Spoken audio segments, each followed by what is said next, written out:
అంతకన్నా ఎక్కువ తీసుకోలేదనా? ఈ సంగతి సెక్రటరియట్కు రాకుండా పాలన సాగించినటువంటి ముఖ్యమంత్రి ఎవరైనా ఉన్నారంటే అదొక్క కేసీఆర్ మాత్రమే. మాట తప్పిన మన గద్దర్ అవార్డుల లాగానే మాట తప్పిన వాళ్ళందరికీ కేసీఆర్ అవార్డు ఇస్తే బాగుంటుందేమని నేను ప్రభుత్వానికి మనవి చేస్తూ ఉన్నాను.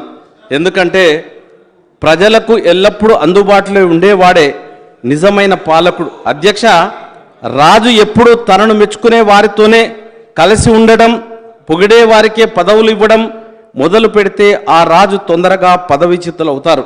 తన రాణివాసం బంధుజనం కోసం లక్షల ధనాన్ని ఖర్చు చేయడమే ప్రజాసేవ అనిపించుకోదు. ప్రజలను ఎంతకాలం పాలించేమన్న దానికంటే ఎంత మంచిగా పాలించామనే ప్రశ్న వేసుకునేవాడే నిజమైన పాలకుడు, సేవకుడు కూడా. కానీ కేసీఆర్ మహారాజునని భావించి తన వంది మాగదులకు మాత్రమే దర్శనమిచ్చేవారు, వారికే పదవులు ఇచ్చేవారు. కనుకనే తెలంగాణ ఉద్యమంలో కీలక పాత్ర పోషించిన ఉద్యమకారులకు ఆయన దర్శనం ఎప్పుడూ దొరకలేదు. గద్దర్, కోదండరాం, అందశ్రీ లాంటి వారికి 10 సంవత్సరాల్లో ఒక్కసారి కూడా ఆయన అపాయింట్మెంట్ ఇవ్వలేదు. ఉద్యమం ద్వారా సాధించుకున్న రాష్ట్రం తెలంగాణ. ఈ రాష్ట్ర సాధనలో అనేక మంది బలిదానాలు చేశారు. పోరాటాల ద్వారా సిద్ధించిన రాష్ట్రంలో పాలన తెలంగాణ ఉద్యమకారుల ఆకాంక్షలకు అనుగుణంగా సాగుతున్నదా, పొరపాట్లు ఏమైనా జరుగుతున్నాయా అనేది ఏనాడు కేసీఆర్ సమీక్షించుకున్న పాపాన పోలేదు. ఉద్యమకారులకు అపాయింట్మెంట్ ఇస్తేనే తనలో పాలనలో జరుగుతున్న లోపాలను వారు ఎక్కడ తెత్తి చూపుతారని ఆయన భయం లేదా అధికార గర్వం తలకెక్కి ఉద్యమకారులు అంటే లెక్కలేనితనం ఆయనలో ప్రవేశించడం వల్ల వారిని కలుసుకోవడానికి ఇష్టపడలేదా? అందుకోసమే ఆకాశంలో విహరిస్తున్న ఆయనను ప్రజలు నేలపైకి దింపారు. 24-25 ఫామ్ హౌస్కు పోయే ఖర్చు ఎంత? బడ్జెట్ చెప్పిన కదా, మీ బడ్జెట్ వాస్తవాలని చెప్పిన. అరే మేము చెప్తున్నాం వినండి. ప్రతి అసెంబ్లీ నియోజకవర్గ కథలు చెప్తలేనే, మీరు చెప్పిన కథలకు మీరు బడ్జెట్లో పెట్టిన వాస్తవాలకు అవాస్తవిక బడ్జెట్కు మీరు 2022-23 ఏం చేస్తున్నారు, 23-24 ఏం చేస్తున్నారు, అవన్నీ చదివి వినిపిస్తున్నా. అవి మీకు కథల్లాగా అనిపిస్తే నేనేం చేయగలుగుతానా? మీరు చెప్పినే పిట్ట కథలు. మీరు 10 సంవత్సరాలు అబద్ధాలు చెప్పినారు, అబద్ధాల ప్రభుత్వం చేసినారు. ఎవరికి ఉద్యోగం ఇచ్చినారు? ఎవరి లైఫ్ బాగుపడింది? బ్రతుకులు బాగుపడలే.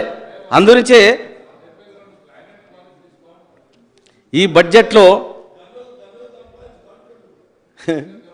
కానీ ప్రజల విశ్వాసంతో ఏర్పడిన కాంగ్రెస్ ప్రభుత్వం 2,75,890 కోట్ల రూపాయలతో ఓటా ఆన్ అకౌంట్ బడ్జెట్ను ప్రవేశపెట్టింది.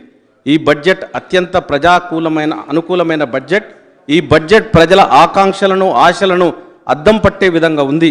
ఎన్నికల సమయంలో ఇచ్చిన హామీలను నెరవేర్చే విధంగా ఈ బడ్జెట్ ఉన్నది. ఈ బడ్జెట్ కాంగ్రెస్ పార్టీ ఇచ్చిన 6 గ్యారంటీల అమలుకు 53,196 కోట్లు కేటాయించింది. ఇది ప్రాథమిక అంచనా మాత్రమేనని, విధి విధానాలు రూపొందిన తర్వాత మరింత మా బట్టన చెప్పినట్టు దీనిలో ప్రతిపక్షాలు ఆలోచించాలని చెప్తా ఉన్నాం. 6 గ్యారంటీలు ఫెయిల్ అవ్వాలని, దీనికి నిధులు సమకూడదని ముఖ్యంగా బీఆర్ఎస్ పార్టీ బలంగా కోరుకుంటుంది. ఇవి 420 హామీలని, ఈ హామీలకు నిధులు ఎక్కడి నుంచి తెస్తారని, ఈ హామీలు నెరవేర్చలేరని, దీనితో కాంగ్రెస్ ప్రభుత్వంపై ప్రజల్లో వ్యతిరేకత వస్తుందని, దాన్ని ఉపయోగించుకొని పార్లమెంట్ ఎన్నికల్లో గట్టెక్కాలని బీఆర్ఎస్ భావిస్తుంది. కానీ వారి అంచనాలను తలకిందులు చేస్తూ ప్రభుత్వం 6 గ్యారెంటీలకు సరిపడా నిధులు కేటాయించడంతో బీఆర్ఎస్ దింపుడు కళ్ళెం ఆశలకు గండిబడింది. గృహజ్యోతి పథకంలో 200 యూనిట్ల ఉచిత విద్యుత్కు 34.59 లక్షల మందికి ఉచిత విద్యుత్ అమలు చేయడానికి 2,418 కోట్లు కేటాయించింది. ప్రతి అసెంబ్లీ నియోజకవర్గంలో 3,500 ఇందిరమ్మ ఇళ్ల నిర్మాణాని కోసం ఒక్కో ఇంటికి 5 లక్షల చొప్పున 119 నియోజకవర్గాల్లో 4,16,500 ఇళ్ల నిర్మాణానికి 7,740 కోట్లు కేటాయించింది. మీరు 3 లక్షల ఇల్లు కట్టుకోవడానికి 3 లక్షలు ఇస్తే మరి అది ఒక్క పైసా కూడా విదల్చలే.